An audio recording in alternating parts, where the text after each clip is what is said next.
Who's doing it? It's not me. Is it me? Why is it not you? I don't know. I thought it was. No, I'm talking to Justin. Why is it not you?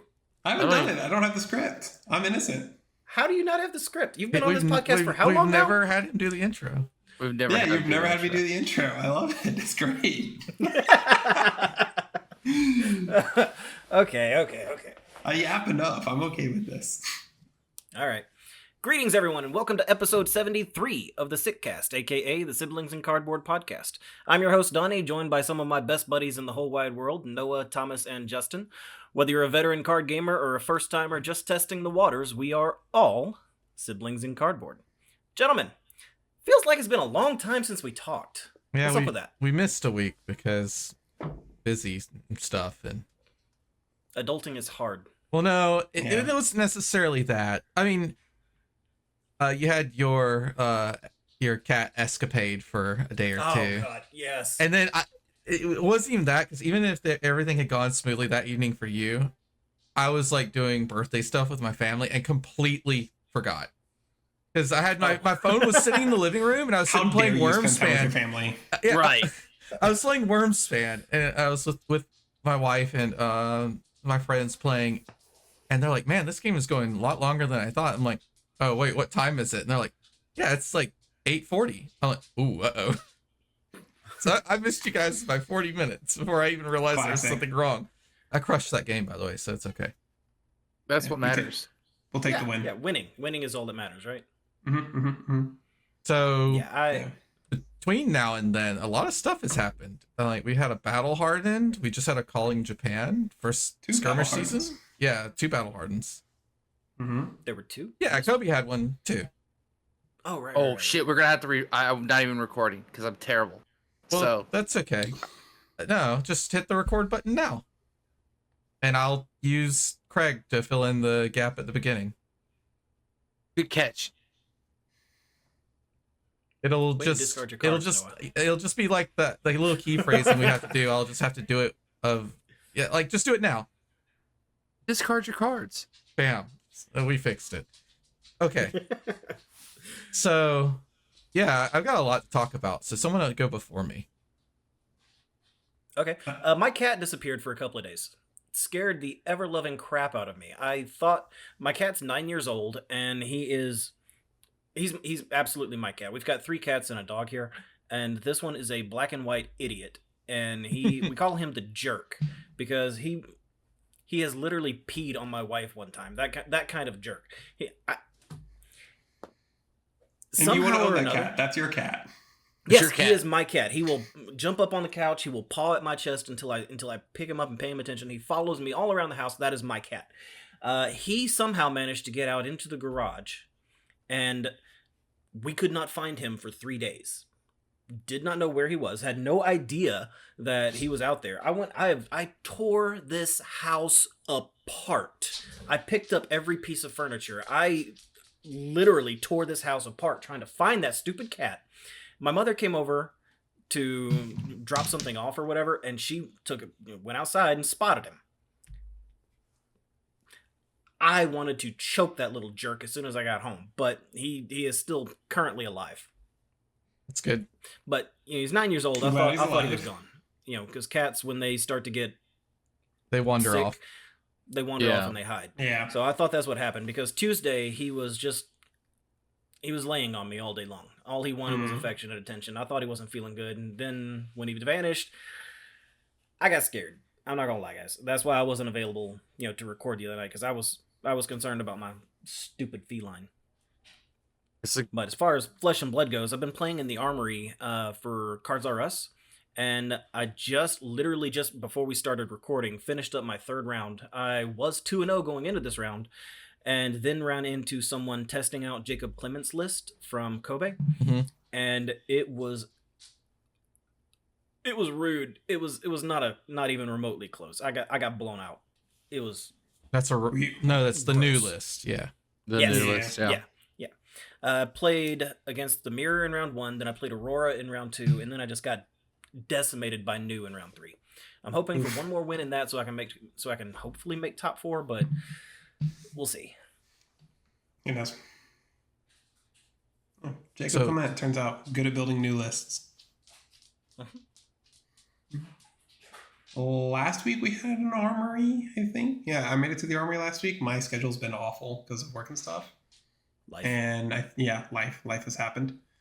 And I went 3-0. I haven't done that in a minute, so it felt good to do that again. And we did it with the boy Florian. So that was fun. It was always good to show up on Tuesday night. We had 20 people. Ooh, yeah, I heard. That's crazy. Yeah. Yeah. So it's been consistent. Yeah, it's been pretty sweet. So I love seeing what's going on there. It feels like every Tuesday night is as good as an RTN over here. It is. You other Georgia guys who don't make it that often, if you ever want to like do a little pro quest or something, a miniature pro quest, come out to the Tuesday armory. Mm-hmm. Yeah, it's a room full of killers out there. Yeah, I was like thinking about it. I was like, wait, I had to go through Battle Hardened Winter, Calling, Top 8, Battle Hardened Top 8er, and all that kind of stuff. And then a local in like a 3-0 game. Didn't we count it up the other day? Cool. We have like 9 Battle Hardened Top 8 competitors that come out every Tuesday night. Yeah, it's a lot. Yeah, that's why it feels good winning an armory at Johns Creek. Iron sharpens iron and all that kind of stuff. Mm-hmm. Yeah, I love Tuesdays. You only cut diamonds awesome with people. diamond. Yeah, That's right. it's also a There's bunch the of really jerky good question. people. For anybody looking on the YouTube video, that is the jerk cat in question right there. Oh, I see a There he shadow. Yeah, there's a That's problem. him. He did it. There he is. Well, I'm glad Yeah, he's so feeling that's- better. Yeah, happy for him. And that you found him, because that's always scary. Yeah, outside of that, I know there was a skirmish today that you did, there- Thomas. Yes. There was. Noah was there too. I was. I actually made it out to the scrimmage. So funny enough, I built the deck last night. I was sorting cards for hours, just commons and stuff, and then I built it, and I go show one of the. I was like, "This is what I'm playing today," and I realized as soon as I show it to him, I'm like, "Wait a minute, there's nothing special about this. This is the same damn hero." I said, "That." I look at it. I said, "In fact, this is the wrong hero." So I had young Dorinthia instead of Dorinthia Quicksilver Prodigy. Real different. One of them is non-conditional go again, just as long as you get the weapon go again, you get to swing twice. The other one says it has to hit. Real different. So I was running Quicksilver Prodigy. Pretty fun deck. Plays just like a 2-swing warrior would. So I played Dynamo, Kabuto, had Vamp Race Determination in case there was Enigma. Didn't get to play a single Enigma. Only ran like 1 Jagged Edge. I had some poppers, but I felt good about the deck. I played against a Cinder in round 1. He did not block Glistening, so that pretty much solved that right there. There's Let's nothing you can clarify do. why Glistening is so powerful in this deck. Yeah. So yeah, go ahead. generally, when you're playing Dawnblade has the regular Dawnblade has the clause that you lose your counters at the end of the turn if the sword fails to hit. Dawnblade Resplendent doesn't have that same clause. So as long as I get counters with Glistening, they stay forever. So if I hit twice with Dawnblade Resplendent and you let me get those 2 counters, that sword is 4 and 5 respectively for every swing beyond that. Cards like Unsheathed pretty much are just automatically on. Even if I have nothing on it, 3 goes to 5. That's twice its base. So the deck maths just incredibly well. Even off of 2-card hands, Goblets in there, things to extend the turn out, take it on the chin, giving agility. Like, it just works so well. Dynamo to kind of eke out some value. Running Courage as well. It's not enough time to get the Vigor tokens to really matter. So Courage is basically just break chest, go for broke. I didn't even block the chest against him. I just broke the chest because I was like, I need some resources this turn. I do run Iron Song Pride, so that kind of messes the math up. But ultimately, it's really hard in Blitz to block at all and then still present a turn. Also, it's really hard to block the sword twice. So hard. You're probably going to leak, and if you leak, I keep the counters from Pride. So it feels pretty good. I think the highest I had the sword to is 4 throughout the day. So it was going up for 6 and 7. That was our last match. That was the top 4. You had it at 4, and I flipped the items off the top and said, "Kill me." Yeah, well, I couldn't kill him. But round 1, Syndra. Round 2 was against Jose, who was also on Dory, but normal Dory.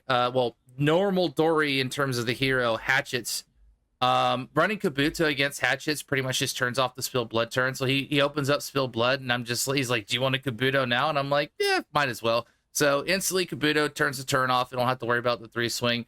I just high rolled. I mean, just when you go Steel Blade Supremacy plus a card plus what are you gonna do? I mean, it's going 9 into 9 or 9 into 8. It's just too much damage in Blitz. I mean, you're shoving your whole fridge pretty much in front of it every time.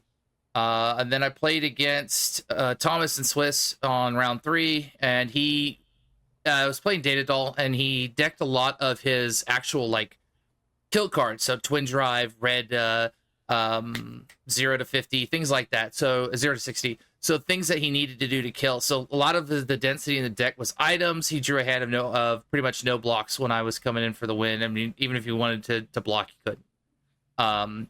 He gets revenge. It's okay though. He has the revenge story. And then I played against a really weird Lexi list. This is Evan's. I saw this list. This thing is sick. It was a weird list. Obviously, playing against it for the first time, I really didn't understand what I was going into. Kind of a weird reuse Death Dealer, gain action points, kind of generating more tempo. I mean, it's super cool. I mean, super innovative, like homebrew type list. I mean, it was really, really interesting to play against. I think I pretty much punted on the first turn by doing some weird shenanigans where I didn't just arsenal the glistening to set a turn up, because the next turn was actually pretty good. And if he wants to no block, if you no block on a glistening turn, you pretty much have to kill me that next turn, or things are going to get really out of hand. I went for like a weird overpower play and arsenal something else just to leak damage through. In hindsight, I don't think it was the best play. I think that's the only kind of weird mistake.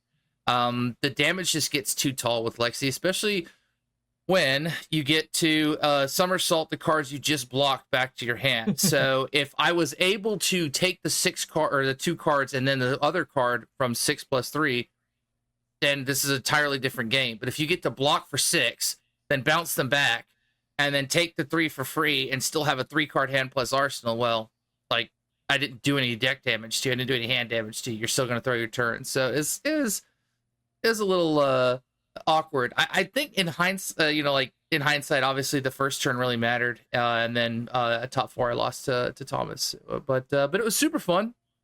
I got saved. I didn't even have the hero. I totally forgot it. The owner there actually had it, so I was like thank God, because I could not play that deck without the actual hero. It just does not work. It slice and dice in Dawnblade. So you had the correct Dawnblade, you just didn't bring the hero. Correct Dawnblade, wrong Dory. Just thinking about Dory. Just Dory on the mind, but the wrong Dory. Yikes! What, you didn't think to just pick up a classic battles? They didn't have one. Otherwise, I have 3 of them behind me, sealed. I just don't. I have the hero. I just didn't even think about it. I thought for sure it was in the binder. It wasn't. But it was fun. Blitz is always, a little what if and all that stuff, but it was nice to get out there, hang out, play around, shoot the shit. And Cold Foil CLF it's pretty damn gnarly. And I got... Dude, these have to be like the best Blitz skirmish prize cards we've had. Like, I love my Heclo cores, but these are sweet. How can you get like upset with a Cold Foil CLF and like 9 packs and Dust Till Dawn, and who knows, it might have the artist card, so I haven't even opened them yet. I didn't get anything. I've been doing the whole what ifs. They weren't very good. So I trained a lot with Data Doll for last skirmish season, and just because of scheduling and stuff, didn't get to go to a single one. So it was pretty disappointing because I love Mechanologist.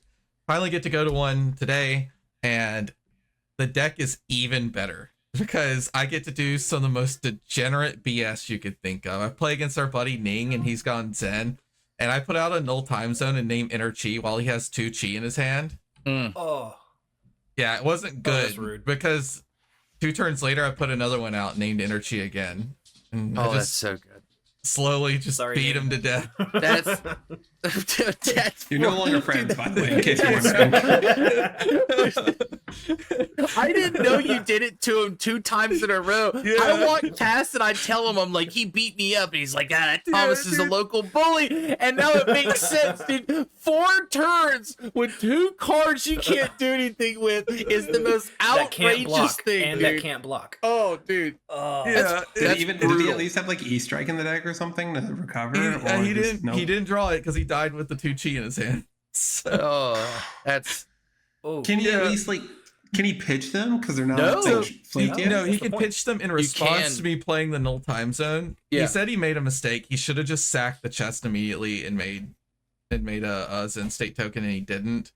He didn't realize how awful it was going to be being stuck with those chi in his hand. So he like flipped them on your turn, and then you called chi or something, or did he just like draw back into them? He flipped them.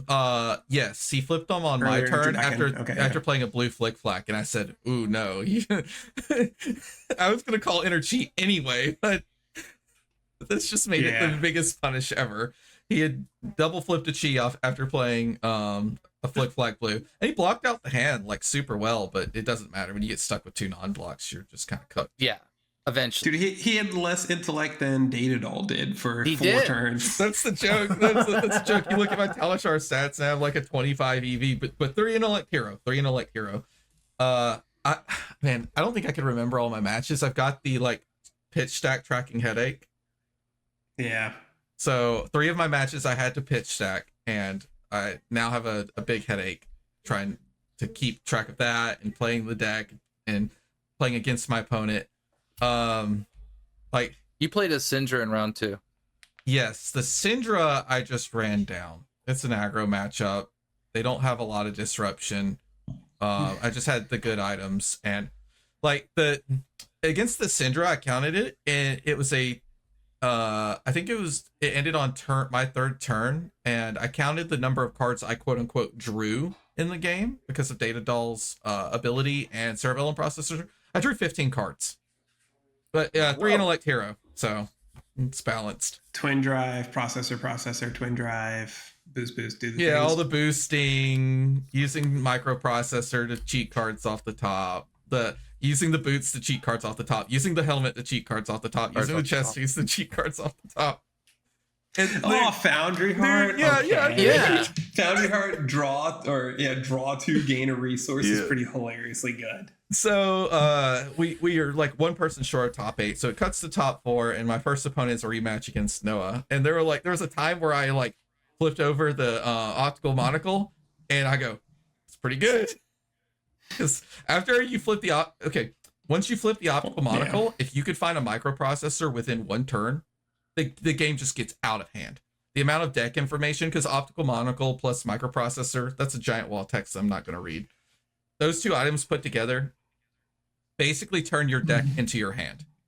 Right, because you're opting the whole time. Anytime the top card can enter the ban, like you're fixing your deck to either banish the correct thing you want and or move the thing you don't want, or put an attack that you want on top, activate the processor, draw the attack, and then put the item that you want to boost back on top. So now you're completely resilient against drawing bad hands. Like once you have the optical. This is after Red Backup Protocol comes out in tandem with the microprocessor, and everybody's just like, oh shit!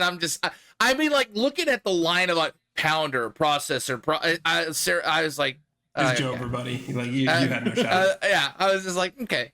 And then the finals against other Noah Zinn was really tough. It was a Verdance, and he like turn 1 he gains 3 life, or my turn 0 he gains 3 life, and I take this like really awkward line, but I get a Teclo Pounder out and it's fine, and then I draw my hand. It's like a Cerebellum Processor, a Teclo Pounder, and some other card I can't remember, and he zaps me for like 8 arcane, and I've got AB3, and I'm like, am I going to take 8 arcane to do this? And I said, yep, go to 12. And I played out the hand. I ended up arsenaling the Cerebellum and get out a second Teclo Pounder. I'm like, okay, we're set up. And then he zaps me again for like a bunch. I'm at 8 on like turn 2 or 3. Like he's at 23. And so, but we're set up. We start boosting. We're going crazy. Boost. but it's an Earth deck, so it's super defensive. So I'm having to like get through everything. He's got Balance of Justice, which is like exactly the right card against me. Oh. And I get to do the spiciest Visiertronic model I break. Most people don't even know that card has text because it's usually just AB2. But it says whenever you boost, draw a card, right? put a card in your hand on top of your deck. Oh, you ragamuffined.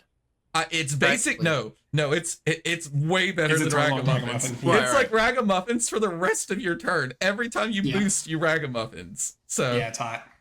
It's turn. Wow, it gets even better. If you have no cards in your hand, you still get to see the top card of your deck and put it back down. So you get to know if you should like activate Chess Piece or rip a card off the top with Microprocessor. But anyway, we get in like I'm doing the pitch stacking, and I'm like, okay, I have to remember this perfectly because I need to just leap of faith, banish a card off the top, and if it's not Optical Monocle, I lose the game. And I banished it, and it was the Optical Monocle. I have the setup. I set my deck in a way where I have exactly 2 cards left in it that boost, and 1 card left in it that cranks, and that's it.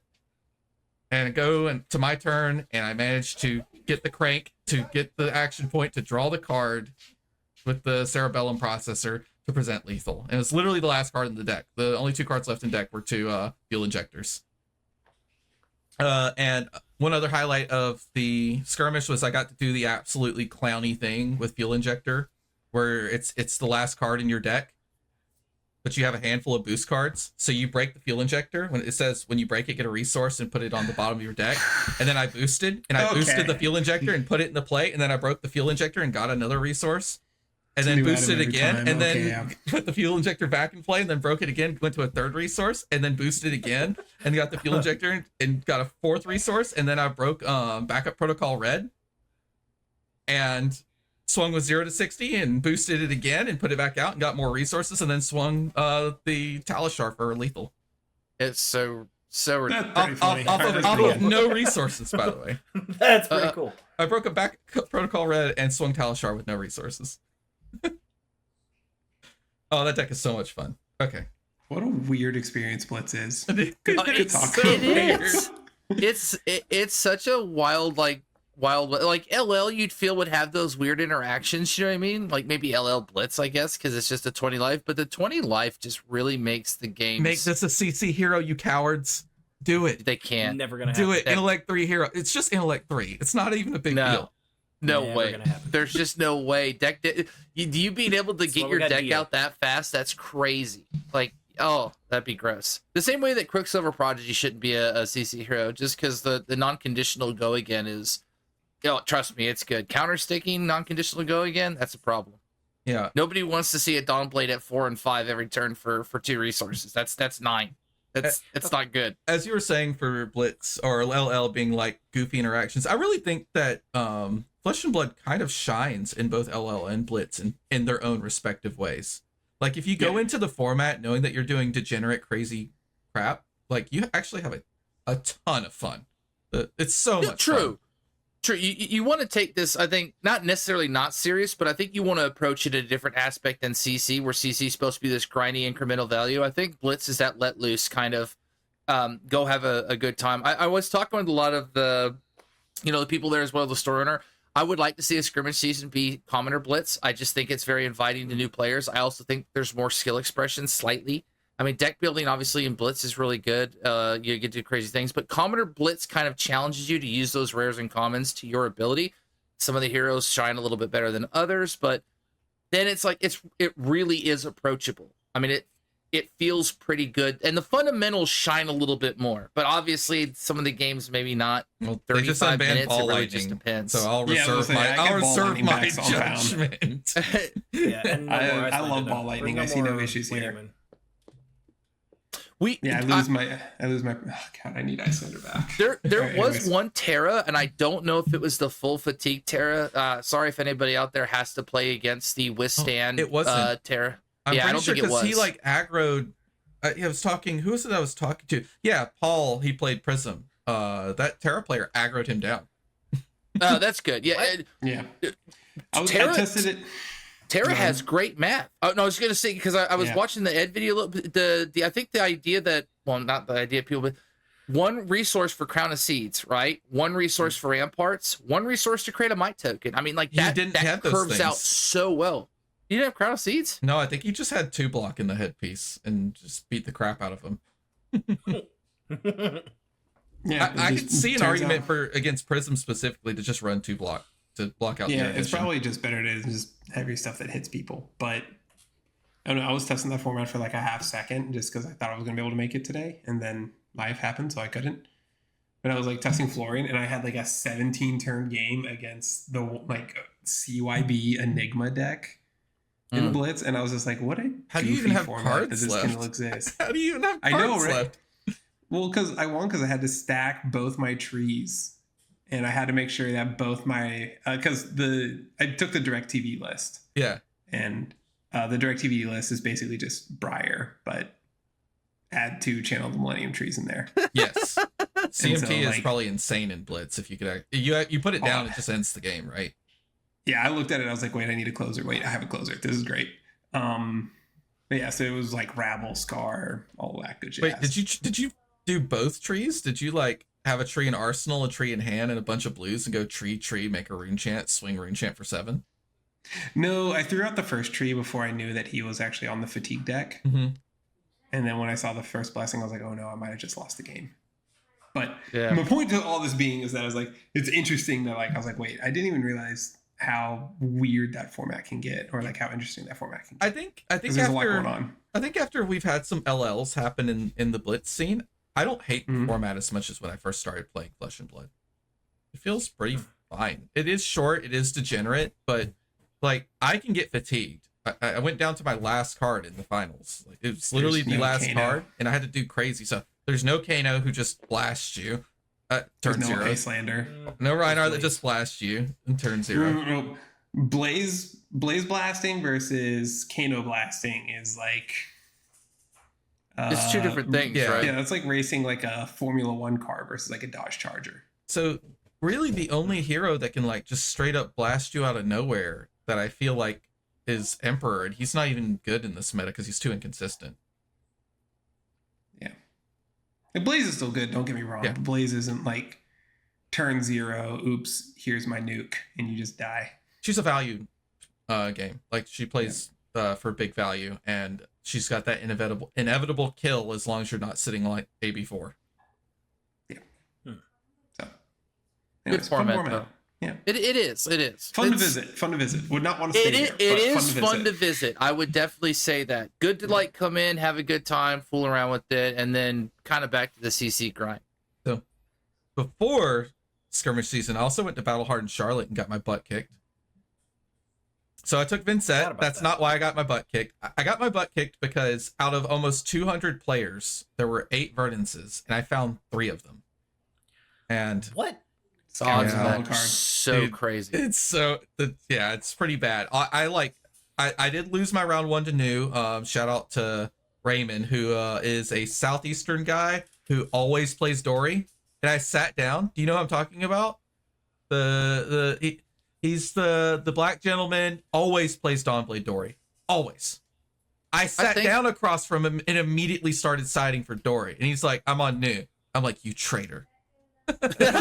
It's new is literally just Dory hit just the assassin. I'm telling you, it is. Whatever. That was a 1-to-1 game. Really exciting. Literally I lost with 2 blue Deathly Whales left in my deck. So it was really exciting game. That one went fine. But I ran in the Verdants 3 times and lost all of them. I ran into Aura twice and beat both of them. So I spec'd for a meta of Prisms and Auroras, and every time I ran into those, I did great. I did not expect to run into the 3 out of 8 emergencies in the room. One of them being Noah's in, so I got my revenge on you today, buddy. Not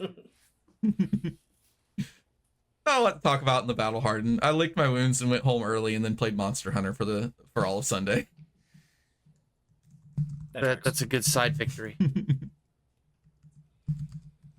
Not the greatest segue, but cars are expensive. I know somebody recently wrote an article about is Flesh and Blood expensive. It is, sort of. The short answer is yes. The short answer is yeah.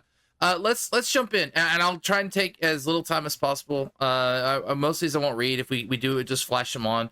I wanted to kind of talk a little about who we're going to talk about coming after that. Real quick. Oh yeah. Real quick. What do you think? Quick plug. The Siblings in Cardboard have officially sold out. We did. We are. We did. We're not crypto level sellouts yet. No. But for this month's class through Full Sail University in my digital marketing bachelor's program, this month's class is on affiliate marketing. And as part of my coursework, I had to sign up for several different affiliate programs, and we're going to start linking those programs, or we're going to start linking those different items like deck boxes, sleeves, binders, some streamer dice from tie cards that I actually have in my deck box. And most importantly, we are now also affiliated with TCG Player. So any of the cards that you hear about, if you decide, hey, I want a spec on that, use the affiliate link that's going to be in the comment section down below, and you're going to, help us get a little bit of kickback, help support the pod. So if you're going to get those cards anyway, just follow the link. Just do the thing. Yeah, and thank you, Donnie, for setting this up, because I do not have that kind of brain. I would never even think about doing it, even though it's technically free money for us. So I appreciate anyone who uses our links. Thank you very much. Yeah, it is not going to cost anybody anything extra. It's just 3.5%. I'm going to tell you what it is. 3.5% is going to be kicked back. All right. Speaking of TCG Player. Yeah, I know. I'm going to go. I got things I got to speculate on. I know what link I'm clicking now. All right. Let's just get this out of the hand. We talked a lot about Verdants. Some of these are going to be just like, market manipulation. I'm sure some of these are just going to be outlandish. Some of these you probably want to go peer-to-peer in, or like Purple Discord, and stay away from it. But let's just get this out of the way. Surge and Aether Tide still $170 for the Marvel. Don't know why. It's one of them sold for $185, so I can't even tell you that these prices aren't selling like they are. Yeah. Just forget about it. Okay, it's just not worth it. Heartbeat of Candlehold, the promos. These are actually, what's so crazy is the Verdance promos are worth more than the Germinates and the Channel Valleys, and you'd think that's weird because Verdance maybe not doing as well, but no, they're selling like hotcakes. So Heartbeat of Candlehold, the extended art promos are $140. There's like 3 of them up there. I think go peer-to-peer on that. Nobody's really bought them above $75, so I think this is more of just a nobody wants to listen type of thing. So just wanted to get those 2 out of there. If you really want those cards or they look pretty, Purple Discord, peer-to-peer, Facebook Marketplace, your locals, whatever it is. Into actual things that are on a rise, let's go ahead. Premeditate has a really weird curve. It doesn't necessarily show its real value or kind of increase. Around the end of February, it was about a $20 card. In some cases, Rainbow Foils $27. Still right around that for Rainbow Foils, but they're about $30 a card now. So Premeditate kind of on the upswing. I think this is still due to the whole Ranger speculation, whether or not it's speculation anymore or not. I think we're kind of sure there's going to be some kind of Ranger-esque. Note Premeditate just says the first or the next time an attack action card is played from Arsenal, so it does not have to be an arrow. It's also a generic. If it blocked 3, I think it would be absolutely criminal. It also gives you the Ponder token trigger across the rest of the turn. Yes, because it's the next time an attack action card hits. So really good card. Generic, super versatile from Outsiders too. So this is a card that I think you should probably just get a playset of and hold off to the side. I don't see this going down. This isn't a let's wait it out. I think this generic kind of hovers around this $30 range. So definitely want to take a look into that. Going into some, we're going to go all over the place, but going into some arrow stuff. 3 of a Kinds on the upswing. It's $10 a card.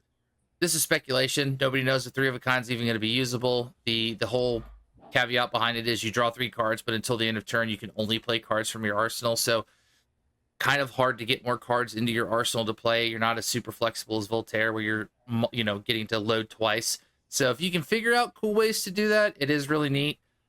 Just wanted to kind of get an idea that that's on the upswing. Same thing with Heatseeker. It's $5 a card. I wouldn't say this is necessarily going to the moon, but everybody kind of speculating on different arrows here and there. You might want to just have a playset on hand. Quiver of the Abyssal Depths. This again is a speculation. Really good remembrance. You never ever have to put it in your deck. You never ever have to search for it. It's sitting there the entire time. Just pay 3, shuffle 3 arrows back into your deck. Feels pretty good. It is currently at $15 for the rainbow foil. This card was like borderline useless. I mean, not useless, but just worthless. cheap. It was very low value, pretty much right? worthless. But $15 is pretty crazy for this, considering that was, I mean, probably below $5 before anybody even cared about it. The cold foils are up to about 28, 30. I don't see this going like to the moon. If you have any type of like, I may want to play a ranger, it's always good to have one. You never know if you're going to need. There's always a chance we get rangers that either they have their own quiver that kind of go with them, or they don't even use the quiver. But anytime a ranger meta pops up, there's also a meta that's trying to fatigue rangers since they don't have a real weapon. So Quiver of Abyssal Depths is like really good for that. I like Quiver of Rustling Leaves as well, but I was just looking at it out of curiosity. It's like $1 for the rainbow foils. Yeah, that's a majestic, right? Does it come in cold foil? I want a cold foil. Rainbow. Is there a cold foil? Yeah, I don't think Quiver of Rustling Leaves comes in it. Yeah, I don't think there's a promo of it either. That'd be a good promo. That's a sin, because even though it's a majestic, cold foil. the art is very nice. Oh, there are cold foils. There are cold foils. What set did it come out of? Outsiders as well. Whenever it was Outsiders. Outsiders. Yeah. Mm-hmm. Outsiders. Yeah, the cold foils are like $12, and that might be $10 to $12, and that might be a good spec because turning a blue into an arrow is pretty good. Yes. Wait, I have near mint cold foils listed for $6 right now. Oh, did I not go far enough back? You're right. Sometimes when you're going through, I don't usually filter. I'm that guy that goes page by page, and eventually I just miss it. So I'm with you. Okay. I'm with you on that. I actually might buy one of these because I do want to play Ranger, and in any Ranger deck that runs enough blues, this card is gas. What does it do? I don't know what that one is. It's pay 3, reveal the top card of your deck. If it's an arrow, put it face up into your arsenal and destroy the quiver. Oh. So it's there was a lot of people, and it's an instant. So what you can do is if you have extra face up slots in your arsenal, is you can pay 2, like you could do it twice, and it'll load. It's great. So if you have New Horizons, then you could pitch 2 blues and stack the triggers, and then let them both go, and you can actually get 2 cards. So you can convert 2 blues into 2 arrows potentially. All right then. So it was like part of a pitch stack plan at one point of just like run the Rustling Leaves and do the thing, do the thing, do the thing. You knew where your 2 good arrows were, load them back up and go, and you had like a 5 arrow turn or something, or 4 or 5 arrow turn. Which is what Ranger struggles to do, without some kind of manipulation, and then against some of those fatiguey Guardian matchups where you're just like, oh my god, like you need to have that type of width to kind of close the game out. It also lets you convert jump cards when you play 3 of a kind, which we just talked about. Yep, that is true. Speaking of really good arrows, I talk about this a lot. Remorseless keeps creeping up $1 or $2 at a time. It's still 21, 22. It's not going off to the races. Crucible cards just get me really worried because Crucible is a set that I don't think anybody even talks about or looks at. I promise you that set is so hard to find. I mean, I know there's people that are selling it, but there's none in store. I promise you that. It's not readily available. And there's a lot of really good cards out of that. Crucible was another one of those. I think of it like Dynasty before Dynasty. It has like a myriad of a lot of different classes in it.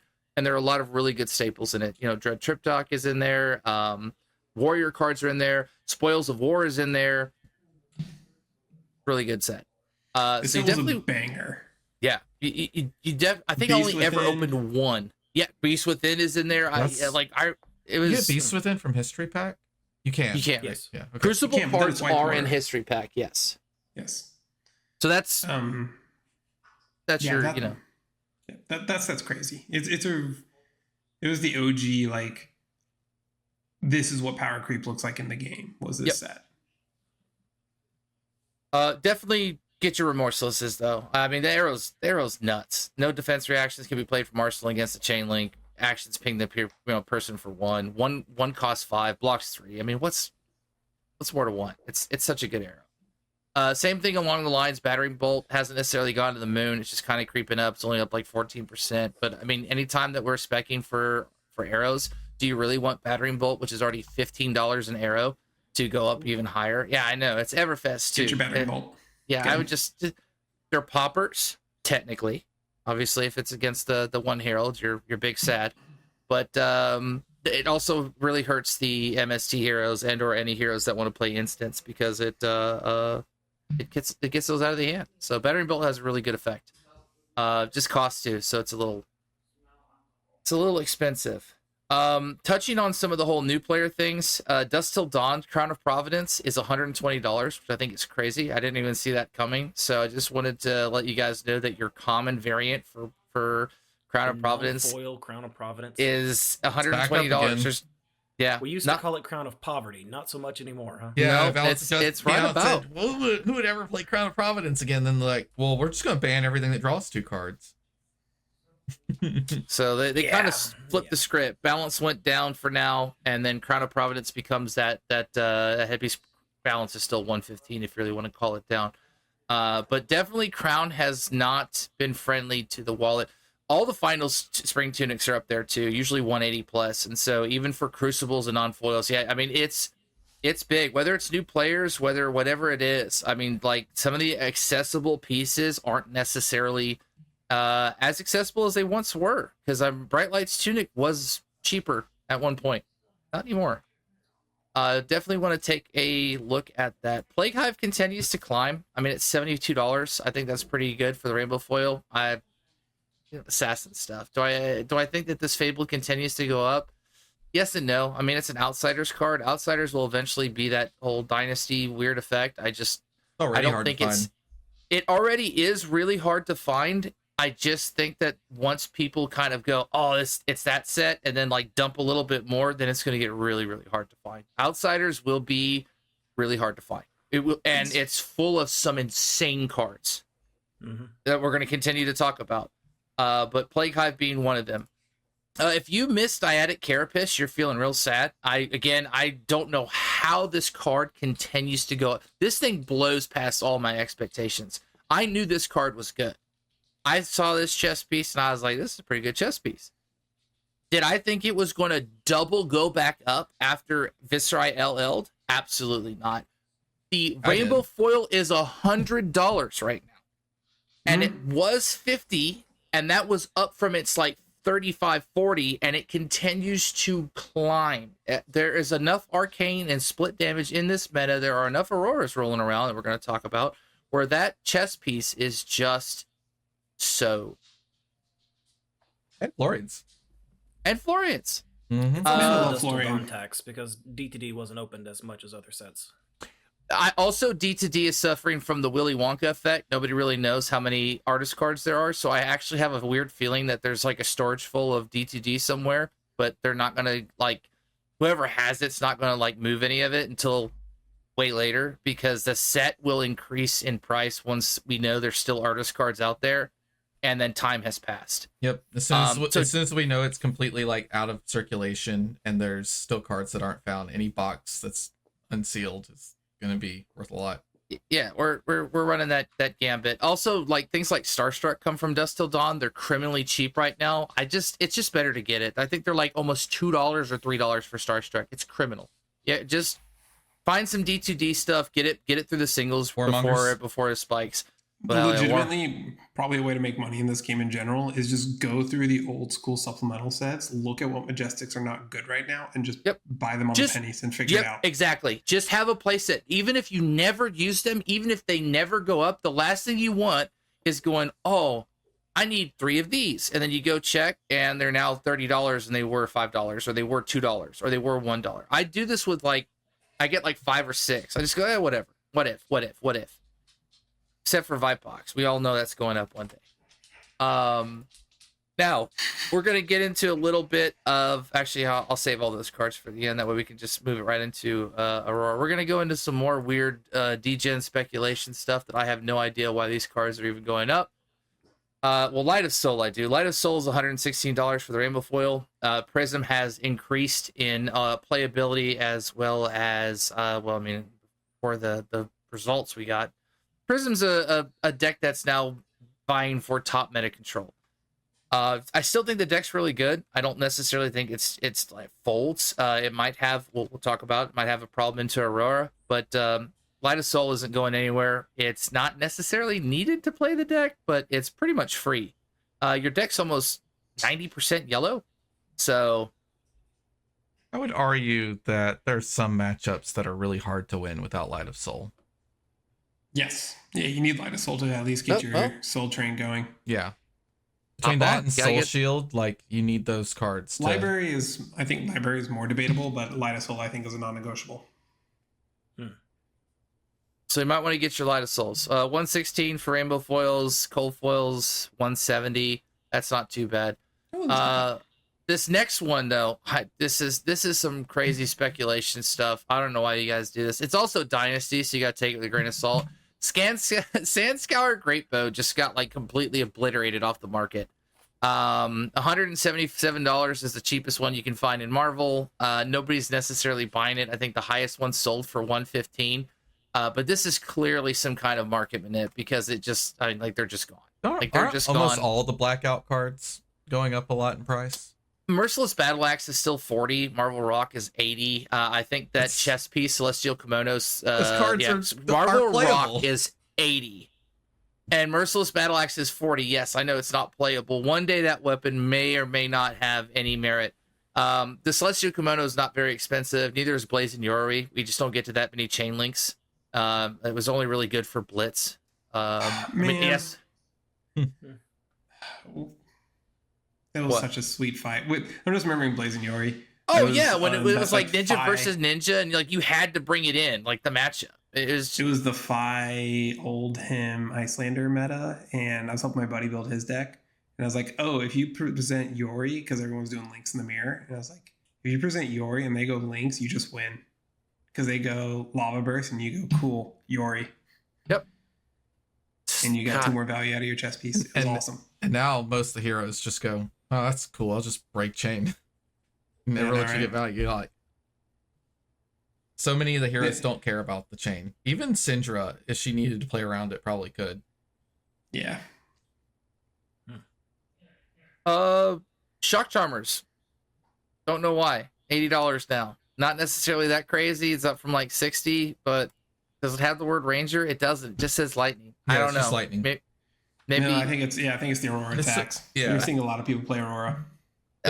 Does Aurora play Shock Charmers? Yeah, Spellvoid too. Oh yeah, it's your Kano hate card. It's your 1 card side for Kano. Oh, okay. Well, then that explains a lot. I didn't realize the spell void, and I thought it was more related to maybe like the Archer spec. That makes much more sense. Have you ever thought to yourself, I'm going to start with 10 extra life versus Kano? So, yeah, start the game at 50. It's fine. I'm not salty. It's okay. Sunken Treasure. This continues to. I mean, it's pirate related, so just hop on. $40 for the rainbow foils. So welcome aboard. If you wanted the EA, they're now $177. So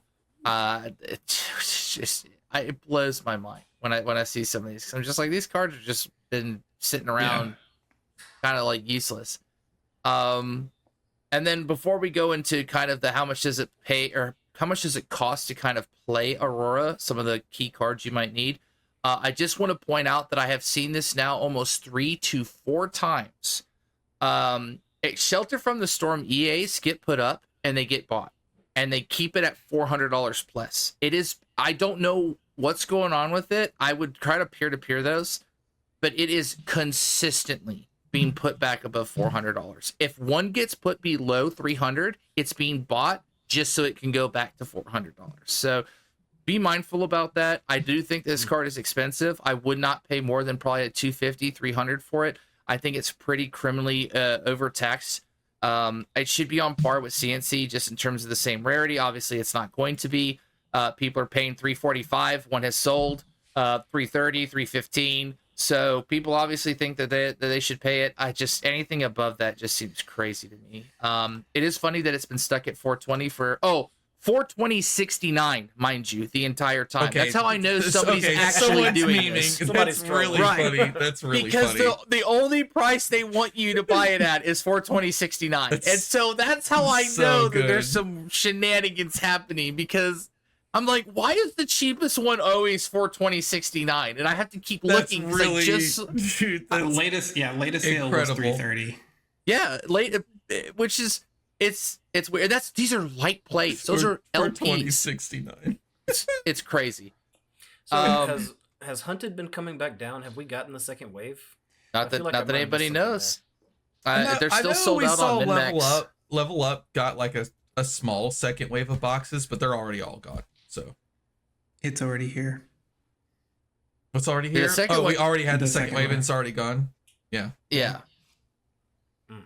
Rosetta's in Yeah. that same boat too. Rosetta Rosetta's actually gone. might end up being Hunted before Hunted is. Do you know what I mean? Because Hunted had this weird thing, and we're gonna these all next cards. Obviously, your Plowrunners and Fellings guys, they're still $60 plus. I mean, on I'm both. not wrong. I just see the future. It's fine. It's so crazy. Turns out when 3 of your heroes are bangers, like even though they weren't Yeah. like super overpowered on release, they're just solid heroes. They're gonna be bought out. Acilio's good. Trust. Okay.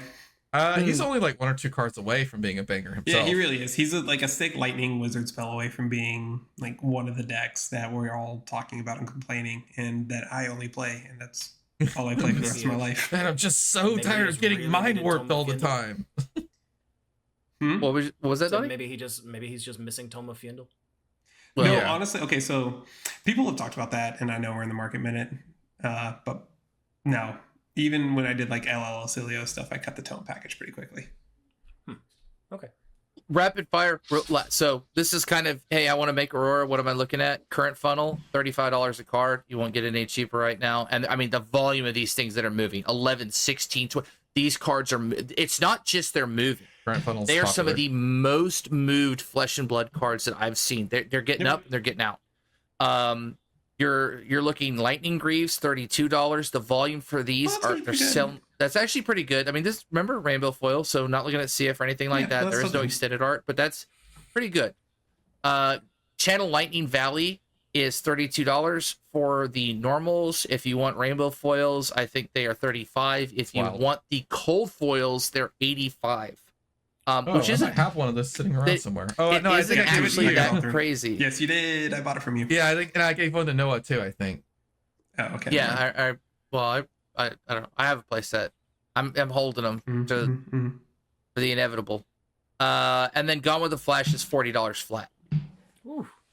You remember that Gone in the Flash that I sold you for like 60, and then you bro dealed me like another $20 after you realized you underpaid No, me a push bit? it up to 95 immediately. Yeah, because like, Yeah, I think Yeah. that card is obscenely expensive right now.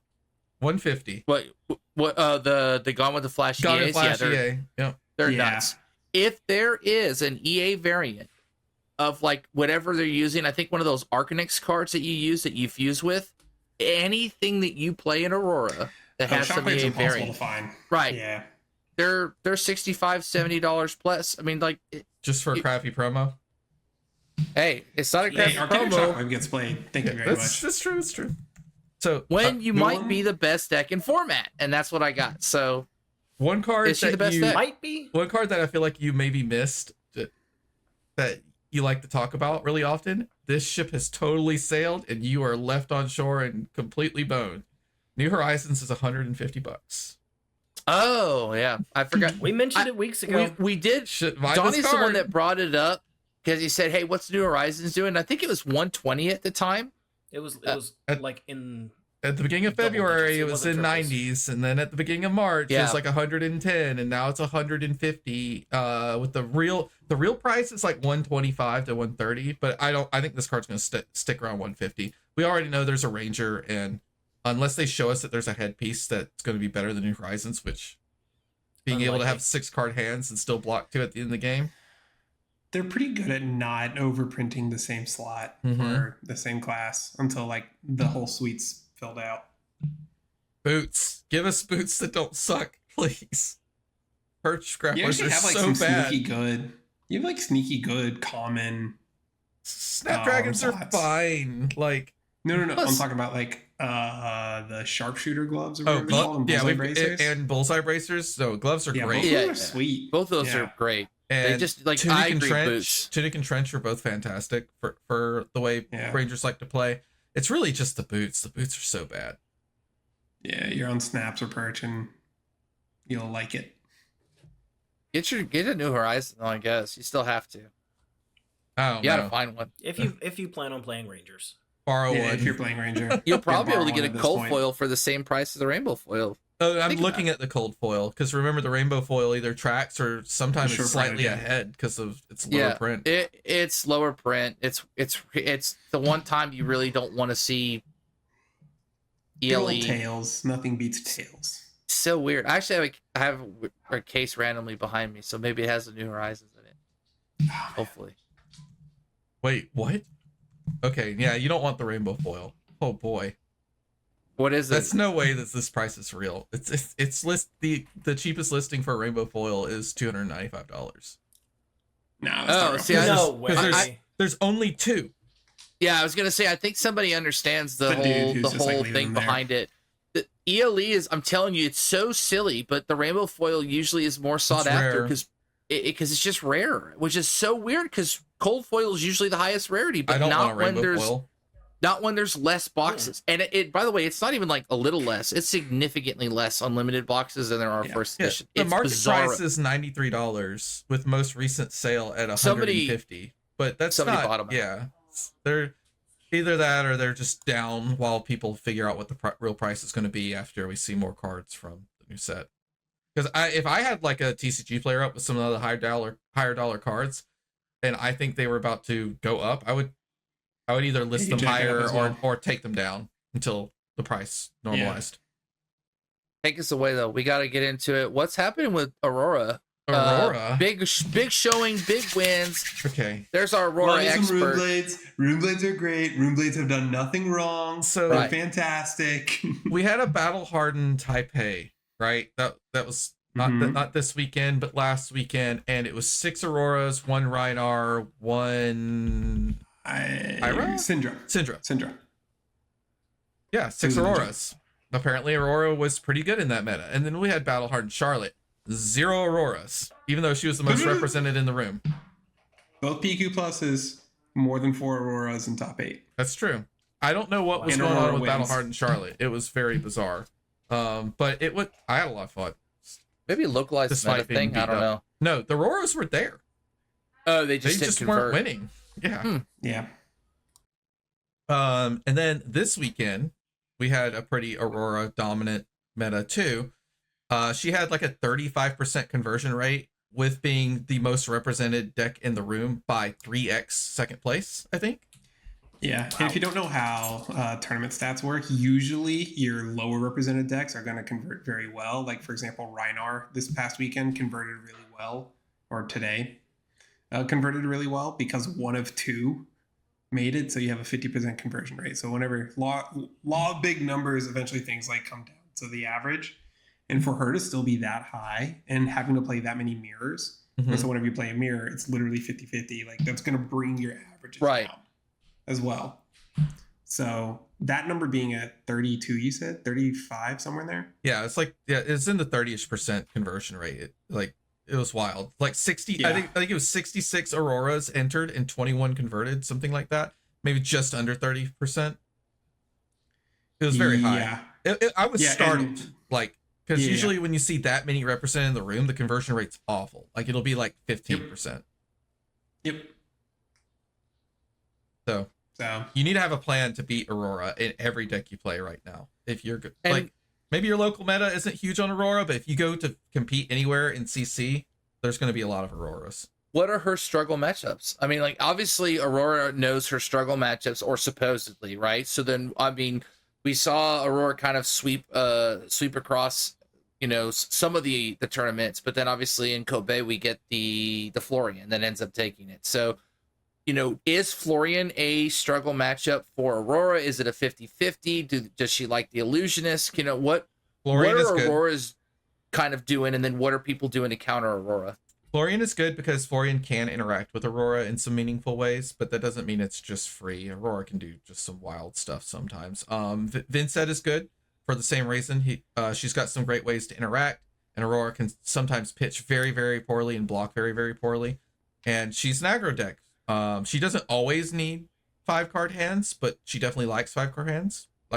Because we all know, like, Gone in a Flash, Electrostatic Discharge, Gone in a Flash is one of the dumbest 2-card hands in the game. But I think the Rune Blades, the tankier Rune Blades, both like playing into Aurora. They also use face Purgatory pretty well, which can Yeah. really mess up an Aurora turn. Yeah, if you're going to play against Aurora, you have to be thinking about a few things. One is that you can't fatigue the deck, full stop. There was an example of it on stream. Yes, I know the Jarl player pumped it a little bit, but the Aurora player wasn't the greatest either.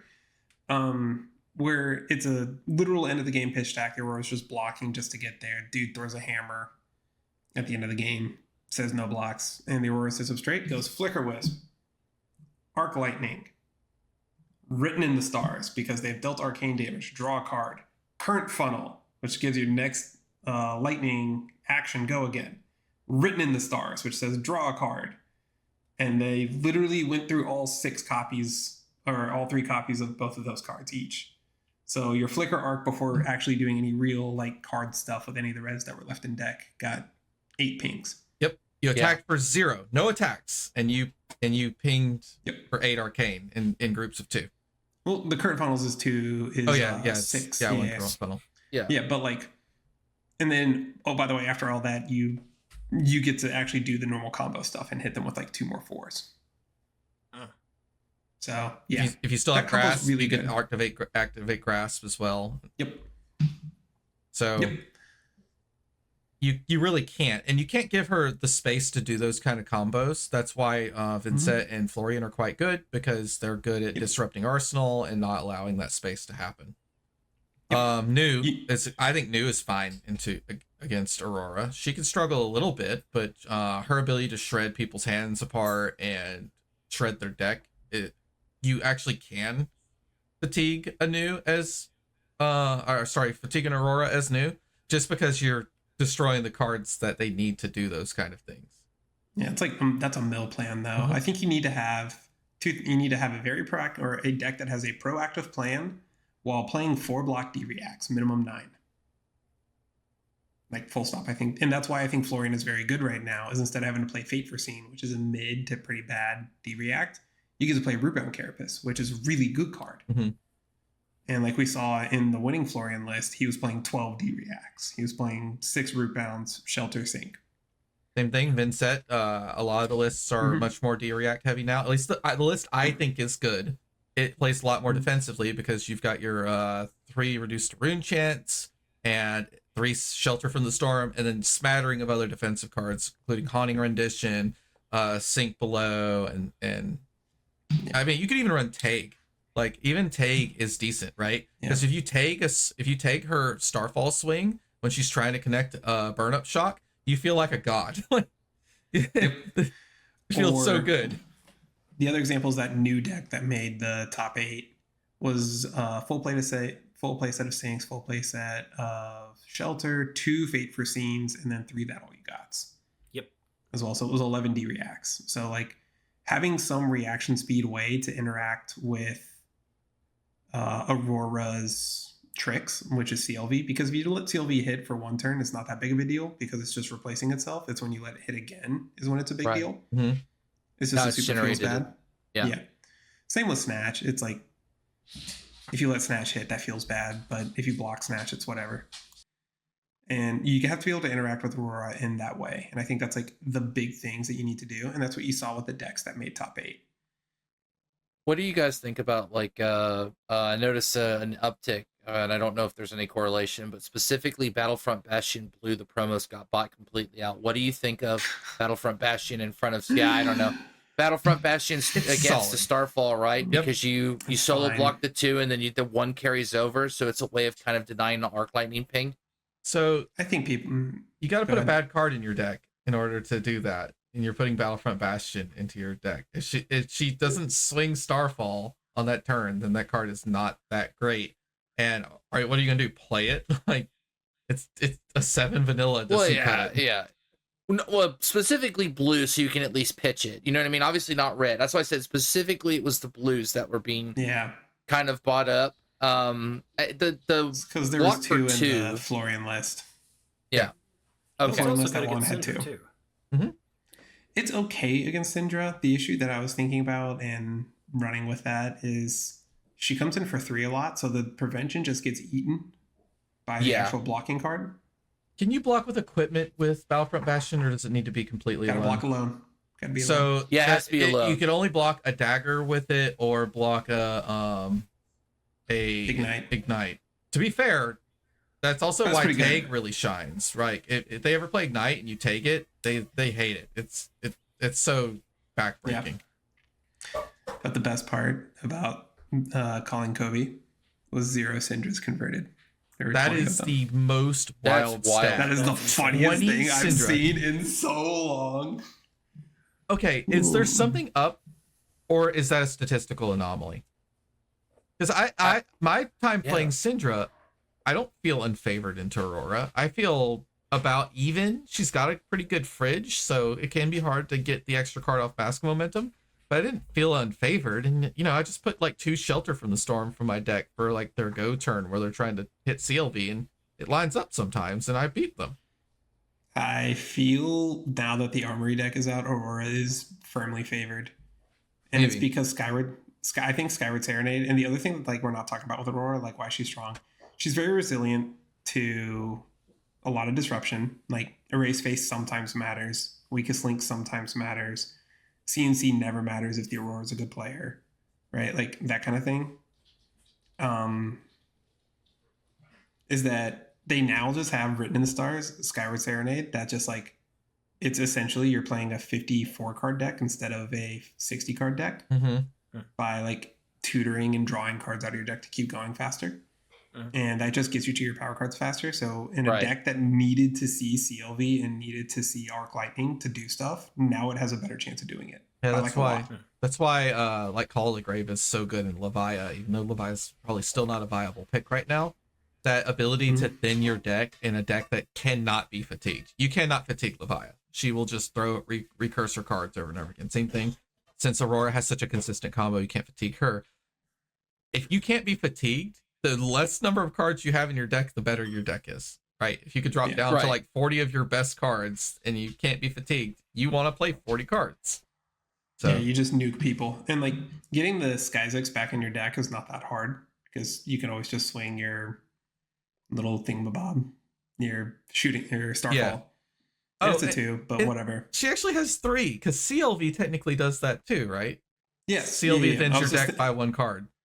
Yes, I was referring to mostly the cards that, and Snatch does if it hits, but like, I was mostly referring to just like the new cards that came out of the Armory deck because that Armory deck was a big deal. Yeah. Like Written in the Stars and Skyward Serenade going to get Skyzex to put just those 9 cards in your deck is a big deal. Did the equipment have no impact? I don't think I saw any of the new equipment being played. Some people are playing it. The gloves are some okay. People really, the gloves are good for aggro mirrors because it's what reveal a lightning card, deal an arcane damage, and if you have CLV out, that's just a free draw versus like Syndra. So that's like suddenly something that my God, Aurora has going for them. You're right. Ooh, those gloves. Those gloves are messed up against certain decks. Yeah, okay, never mind. Yeah. So yeah, gloves that have like a really good curve and don't want to pitch to AB ever versus Aurora, because a lot of decks don't bring AB into Aurora. Those gloves are messed up. Yeah. I'm seeing the storyline now. Yep. Some people are playing the boots over Snapdragons because they are on a more heavy instant package, but I don't know. Those are both pretty interchangeable to me. And then you don't play the chest or the head. I mean, she probably gets to do some extra good things with the extra action point if you do the whole, instant, get your action point back with the Greaves. I mean, you don't need to necessarily have the natural go again. It's your AV piece. It still blocks 1 and it allows you to just sit down across the prism and go, ha, you can't Arclight Sentinel me. Right, you can't Arclight Sentinel. Yeah, Aurora has so many good boot options. Like her equipment options are honestly kind of criminal. And I've seen a lot of people. Yeah. Tunic, I've always had a good fridge. Yeah, you want to bring in a full combo package, you go Crown of Dominion, Aether Iron Weave. If you want to just block a ton, you got Static Carapace Grasp, you got Face Purgatory, and you got Lightning Greaves, which is insane. Wait, she runs Crown of Dominion? It is so you can. It is so unhinged how annoying that combo is. You play Flicker Wisp, you play the Arc Lightning, you break the chess piece, you get 2 resources for free, you break the gold, you get to draw a card. And all this stuff is procking the go again. Went up. All this is procking go again for the Flicker Wisp Arc Lightning. It's so stupid. It's so annoying. It like every time they do Flicker Wisp Arc Lightning on the same turn, I have the eye roll. I'm like, oh god, here we go again. I'm just gonna because it's 1-1-1-1 For that's Yeah, for Flicker Arc, it's 2, 2, 2, 2, 2. right, You right. just keep Because going. They but turn their each one's chest dealing piece in an their instance headpiece. of one. Yeah. Right? No, the Flicker Wisp bumps it up to 2. Oh. Yeah. So So all it's the pings are 2. Oh, that's they're you turning can't their even chest piece into 4 arcane damage draw You can't card. even AB that. Or it's Yeah. that's the The point. base Like, combo on a 5-card hand, if you have the headpiece and the chest piece, is 35 damage. That was the old school 4-card hand. Mhm. And now with Written, it goes, I think the max damage I did math-wise was 68, 69, somewhere in there. Yep. Wow. So it was like, yeah, pretty good. That's magical pitch stack land, right? Right. Yeah, that's but like the fact that that's you like can your do Written it, current funnels and it's getting your- Skyward Serenades. it's your blues doing it. You like Mhm. pitching those cards. Like, So natural pitch stacking, Mhm. really, really high ceiling in sort of magical land. And I brought this up because I mean, I want to kind of not end on this, but kind of pick your guys' brain on this. Aurora gained 215 points and currently sits at 585 living lynching points. How long does she last? she'll be gone by the end of this year, early next year. But there's still plenty of time to enjoy Aurora. Nats somewhere in there, like end of Nat season. How It much depends on what comes out does in she high gain seas. in Nats? Or like if she won nationals, how much does she get? I mean, if she wins Pro Ooh, a Tour lot and of points several in national nationals, she might go a little faster. But Yeah. Because the US one is on release weekend, there's a very good chance that people just windmill slam, like good people just windmill slam Aurora. Because you have 2 weeks to prep for a draft format. There's no reason to try to prep a new CC deck as well. mhm. So you just windmill slam Aurora because she's insanely strong and very resilient. Unless something is like a complete Yeah. foiling from the new set. But I mean, there's no way really to know that. Yeah, On that unless same it's like line an of, MST. right. Well, on that same line of thinking, New is at 744, picked up 159, and she's not very long for this either if she continues her trend. I mean, it really just depends. She's one major win away from pretty much being gone. Zen kind of hanging on at 961. Azalea at 842. These are some of the next Michael ones Thumb that picked are up a battle hard win this weekend on Enigma. She's creeping up too. I don't Very know. important. 809. Yes. Very important this weekend. Zen did not win anything, so he should be legal for Pro Tour London. Yep.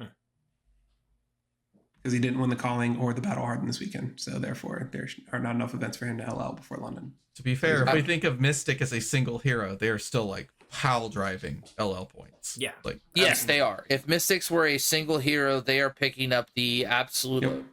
like bulk of the points. I mean, even more than the Rune Blades put together, I think, Yeah. because Vincent only had 57.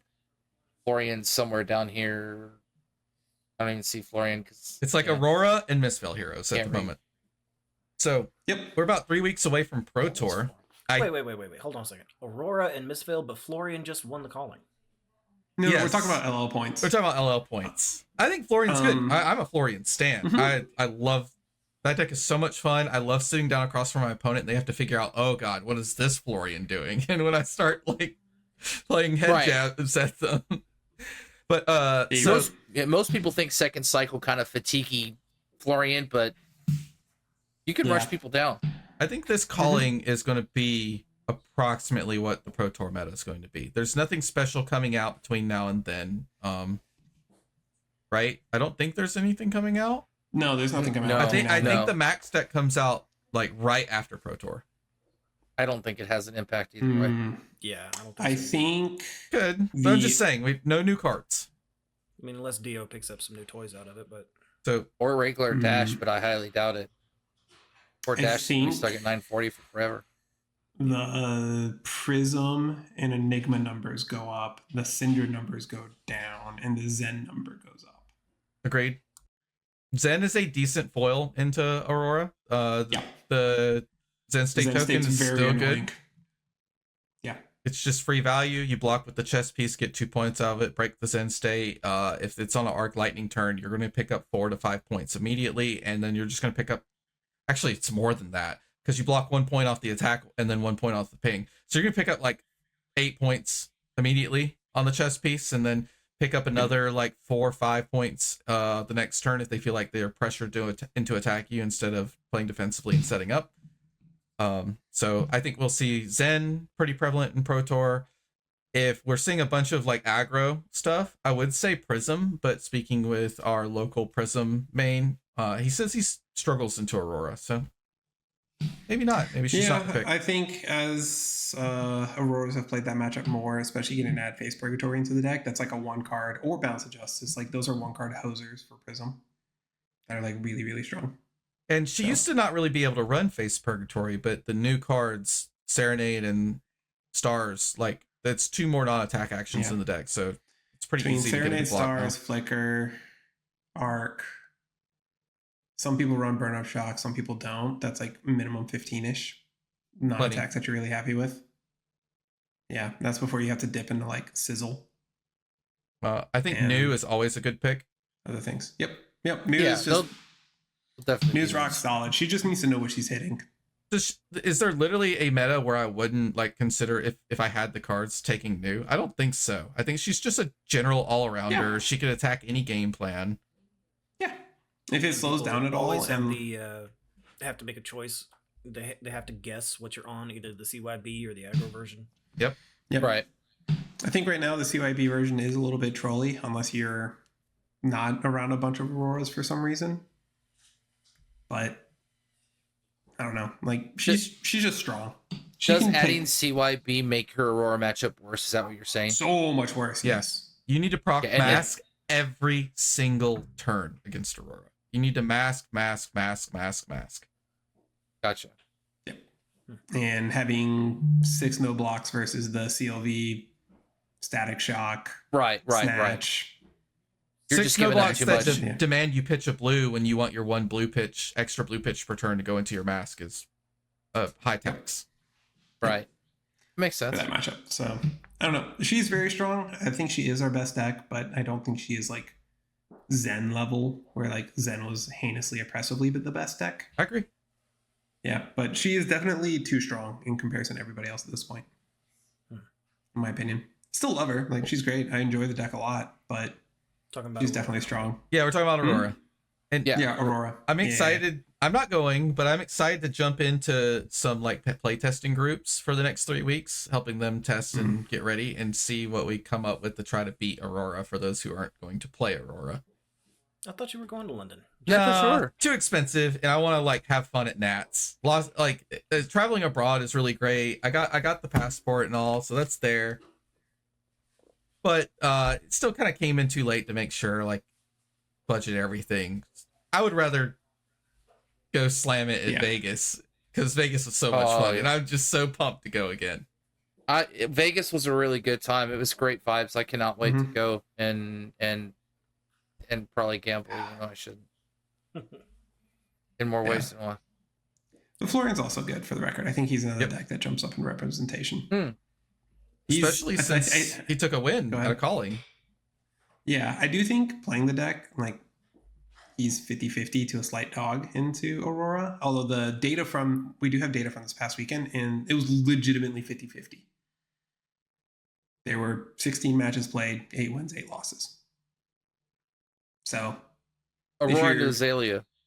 Aurora, I did not look. Azalea should be unfavored, but Azalea is one of those decks can beat all aggro decks if she draws right. Right. I mean, if you read Legend for 16 dominate, is Red Legend for 16 dominate. Brother, you just need to get to 11. Like they don't block from hand very well. Yeah. So the problem is you red and ledger them a few times, and then the one time you don't, they hit you for your entire life total. Ooh, big old 31% for Azalea versus Aurora. Okay. Yeah. That's not as bad as I thought it would be, given that Azalea physically not like doesn't want to block, but cannot really block and or pitch to the AB, because if you're trying to play the matchup, you just can't do it. It's not designed to do both. Let's do like one more hypothetical. Zen goes, Enigma goes, New goes, and Aurora goes. What, like, that's because they're going, right? What then takes the place? So Florian gains stocks. Dude, Florian is so strong if he doesn't have to worry about Aurora. Or Enigma. So then it goes Florian, Vincent. Does Vincent gain stocks? Prism? Do those kind of come back up? Vincent's great. So are we ever getting out of Runeblade Summer? No. Rosetta was too good. Yeah, Malefic Incantation is insane. Let's just be real. the Runeblade side of Rosetta was too good. Yes. The wizard Yes. side's okay. Verdance does some numbers. Like, Some of those Earth cards are I great. mean, felling is felling. Like that's all that is. She gets carried by a few cards pretty hard. and there, Acilio, like I said, is close. If Acilio plays Etchings Verdance- of Arcana, I'm like shook. I'm like, if he hits me with this Etchings of Arcana for a surge, I am dead. Yeah, it's great. He's a card or two away, but Rosetta's very good. Florian, I think, will always just be around at this point because his worst matchup disappeared, and nobody does like that level of split damage and can like juke him and like give him a full bad hand. So Yeah, hard to he'll get just be Florian a around. bad hand.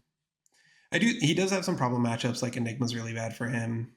Wizards are pretty rough. You have to choose. All You of have to them. choose, right? Like what you want Yeah, to be you good get to against. pick. You get to pick like you get to pick like 3 matchups that you lose, and then it's like, oh well, I'm just gonna lose these, whatever, and then you just kind of move on. Verdance is actually pretty tough for Florian. Funny enough. Yep, that's a rough one. Like for example, the list that won would lose to every Verdance in the room, and it wouldn't be close because he only had 1 Channel Mount Heroic and no Rune Ranger Swarms, and no Just not Seeds of enough. Tomorrow. Not enough width, not enough to get the life total down from the No, From not enough just- threat to let the Verdance just sit, twiddle her thumbs until her life combo pops up. Yeah, she's literally Right. just gonna full block you, put down 3 healing potions, stack the rampant growth, and kill you. and then kill you. Okay. Well, so, it's- so no, you need to be playing at a mile a Attacking minute to her beat is a Verdance. problem because she just intentionally gets to about 10 life below you and then kills you because she's 10 life Mhm. below you. Because he does have Reaping Blade. Reaping Blade you have to play around, but Mhm. Right. But if Are you're we on the gonna do offense, not she kill her? keeps wheeling. Yeah. Exactly. You have to kind of hit her. Yeah. But Florian's good. He's also a deck that's very easy to screw up. Like you can tell a good Florian versus a bad Florian very quickly, in my opinion. So you'll see some people pick him up, say this deck's trash, and then put him right back in the trash can. as I he's know been I'm a getting bad refined. Florian, but I think he's good. I think he's a fun hero. I He's had a very lot fun. of fun. I'm having so much fun with Florian think- right now. I I've think been that's the case with jamming a lot both of him. Earth Heroes, right? A lot of people said Verdance garbage. Verdance even more. Verdance, no one's ever going to make a full opinion on and have it be correct. Like, just because the 2 different builds are so different, but also how she plays is not fabby, so people can't understand if it's good or not. Okay. Here's something else that I don't know if we touched on the last time we talked. The BNR that hit Blitz. What are the odds that we actually get Crown of Seeds No. back into CC? Never. Mm-mm. Oh, please. 0% Never. chance. Oh, go ahead and unban Scalata too. You want to end Runeblade Summer? There's a couple things we could do, and unbanning Scalata is the first step to that. Let's go. You want to, well, I think to me, giving Jarl back Crown of Seeds is just such a problem. Like, giving a 40 health hero Crown of Seeds is not where you want to be. I mean, I would love it. Like, Yeah, but as Jarl a was guardian, not as a old. guardian and Jarl enjoyer. Well, that's the thing, right? Like, what took Oldhim away was the Earth React was part of it, but also the other big piece of it was having Crown of Seeds, right? And that's why he's not Oldhim. I mean, Crown of Seeds is. Insane. It's not necessarily. I mean, it's the prevent, right? But you get to stack your own. You get to pitch stack without any information, unless somebody forces you to Well, shuffle your deck. it's mainly that all CYBs come in at +1 value. Yeah, that would be great. You get that. You get to pitch stack your deck better because like you get to tuck your reds into second cycle Mhm. and block with your blues, which is a big deal. You get to somebody full pass, like just passes back to you and you have a full hand. You can always Crown of Seeds and just find the red because that's another issue. Or like you need another blue. You can play agree to your cost curve now because of Crown of Seeds. Someone's trying to have a big power Yep. spike turn. You activate Tunic, use Crown of Seeds. You just Oh, put the yeah. whole 15 in Tunic front Crown of of it. Seeds is just so good. Yep. Oh, You still yeah. get to play Stalagmite. Like, All right, so It's very never strong. gonna happen. nope. Mm-mm. It's That just said, too. I have a cold it's foil just, one now, and if they do want to unban it, I will gladly play it. Yep, same. I'm in. Like, unban I will Crown never of touch Seeds, another hero or another helmet. unban Scalata. I will put Sonata Arcanix in my Vincent deck if you unban Scalata. I'm in. That's my like pitch stack. My Everybody loves my rune chat stack. It's so easy now. I just wait till I have like 20 rune chants and play a fat Sonata and like just go. I wish you were around back in the Everfest meta when we were doing Scalata Fist stuff, and he was the 4th best deck, even though I think he was the best deck of that format. And it was so fun. I love Scalata. That's crazy. Did nothing wrong. Bring it back. Anything else? Wrong. No, we've done the plugs. I'm good. I'm tired. I'm ready to go. No, not that I can think of. I thought it was I think good. we're good. It was a good catch up. It was a little longer because we did the whole miss, and then this is for the week. This so is like I a double episode special. yeah, it's like a double Yeah. episode special. Y'all are I actually like- we losing have a lot out on to talk 30 about. minutes. Yeah. And tell us who you guys think is going to end up being good Yeah. in Aurora, because that's obviously Other the than news Aurora, right now. she's gonna do it. Yeah, other than yeah. other than being the better Aurora, what do you guys think is Or good better yet, into what is Aurora? going to get banned from Aurora? What? Nothing. Nah. Nothing. No, I don't she's think good. anything gets banned. Thumbs up. She's just gonna slide along. I just the same thing. What do you guys think is good against Aurora? What are you guys excited to play? Maybe when this kind of meta, Aurora new leave. Like, are there things that you are gonna gravitate towards?